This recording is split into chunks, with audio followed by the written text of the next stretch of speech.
This is not aged stone that's created this terrible, terrible expression.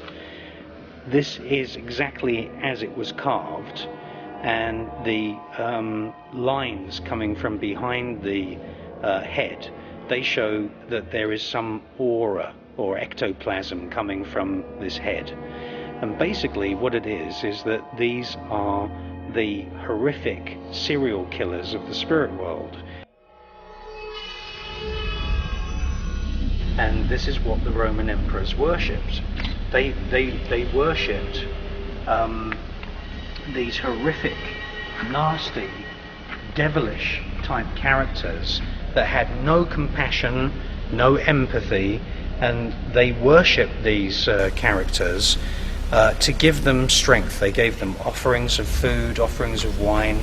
I mean, there was sacrifice of slaves that were taken from countries that had been conquered by the Caesars and the emperors of the Roman Empire, and they were doing everything they could to give power and give spiritual forcefulness to the spirits of these kind of serial killer type gods.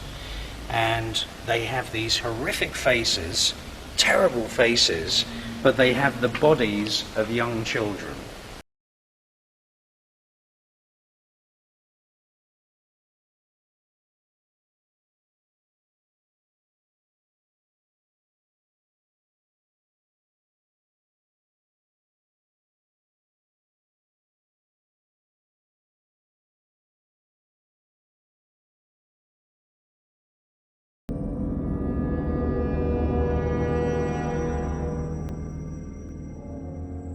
And that personifies the pantheon of so-called gods which the Roman emperors worshipped.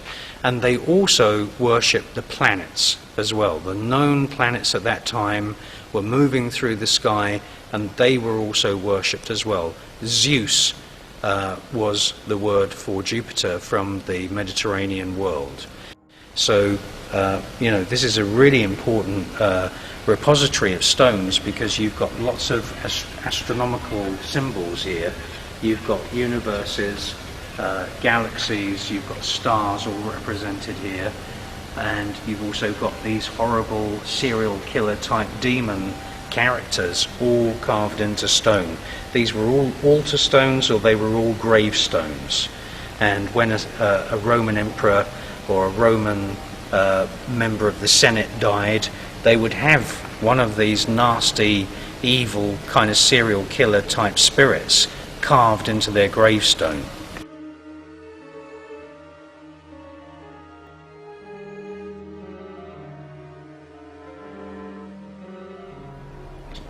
And there's lots of astronomical symbolism here, because astronomy and astrology were one combined science.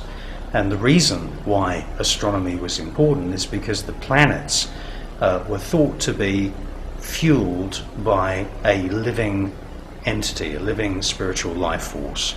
And that's why the Chaldeans, and then the Greeks, and then the Romans all put a great amount of emphasis on combining astronomy and astrology. And we see that at Dendera. The ceiling of Dendera is an ancient zodiac, and here we see on the altar stones and the gravestones of the great and the good of the Roman Empire, the Roman rulers in the Mediterranean more than 2,000 years ago, we see that they put spinning galaxy symbols on all of these stones.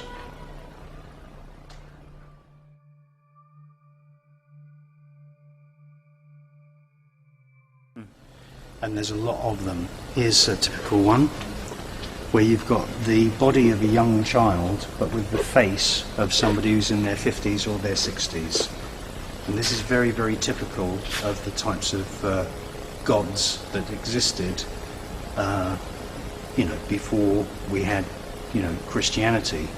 The only other big major religion at that time in the Mediterranean was Judaism, which had been developed by the Chaldeans, which Chaldea is a province of Iraq, the Babylonians, and they moved up into the area which is now Jerusalem.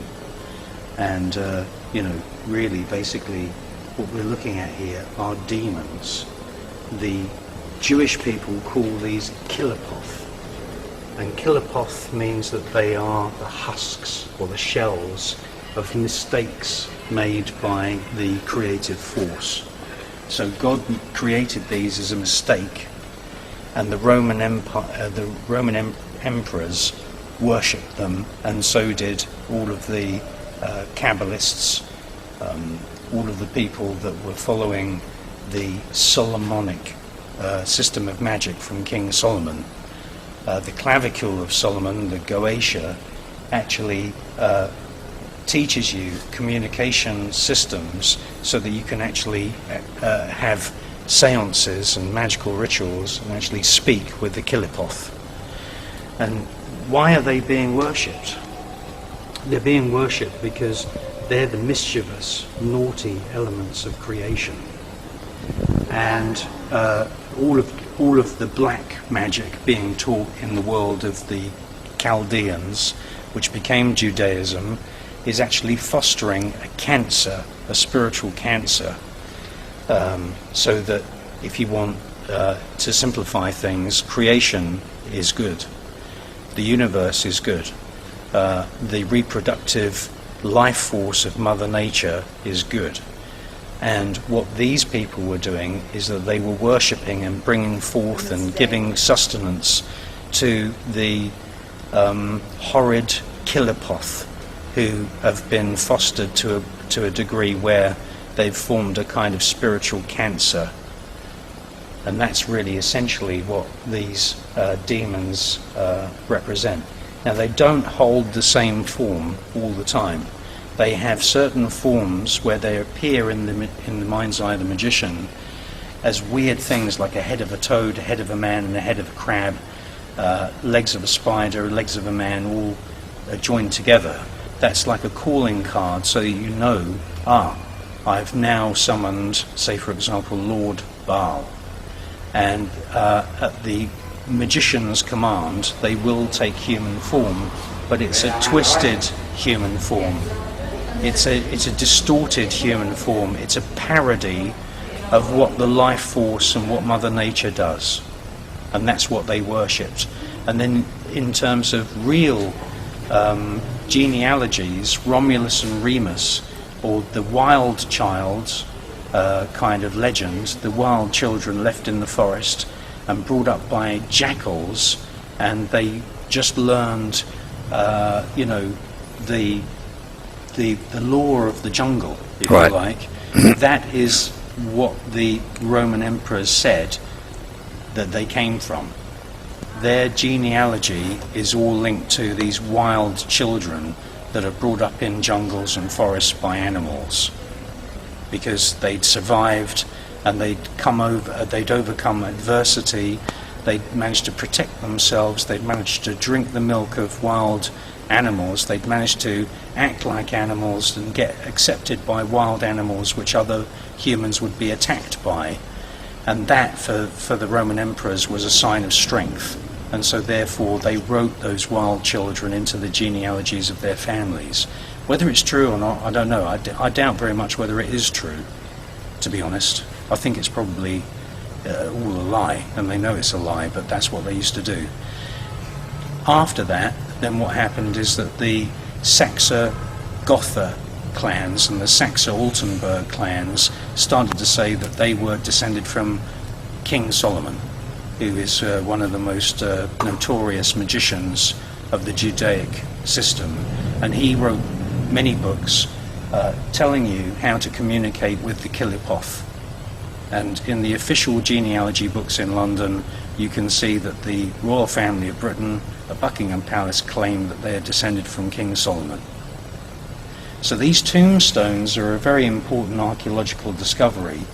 A farmer was ploughing a field and he found all of these altar stones. Some of these are gravestones, some of them are altar stones, and they're all altar stones from the Roman Empire, and these were in houses built by the Roman Caesars and the Roman warlords in the Mediterranean.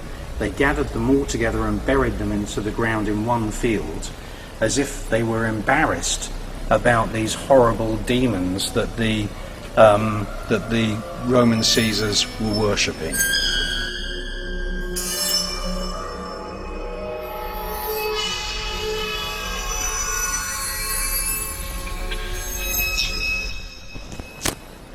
What typifies these weird Kilopoth beings is that if you look into their eyes, there is absolutely no empathy, no compassion, there is no laughter or feeling of goodwill towards anyone. They have been deliberately created in the first place to be the empty husks. They're beings, but they have no soul, and the soul has no compassion. And Judaism and Chaldaic Babylonian magical systems worships these beings, and so did the bosses, if you like, of the Roman Empire. And the Roman Empire just changed itself into the Holy Roman Empire, and I believe that it is these discompassionate, weird husks of beings which are still being worshipped to this day amongst many of the Catholic cults, and I'm including Freemasonry and the Corazon Club, the Order of the Nine Angles, and many of these other cults. Some of those members are actually masquerading as being cardinals and Catholic priests, and they even wear Catholic robes. In reality, they are worshipping these beings that have coldness. They have no compassion, no empathy, and no heart.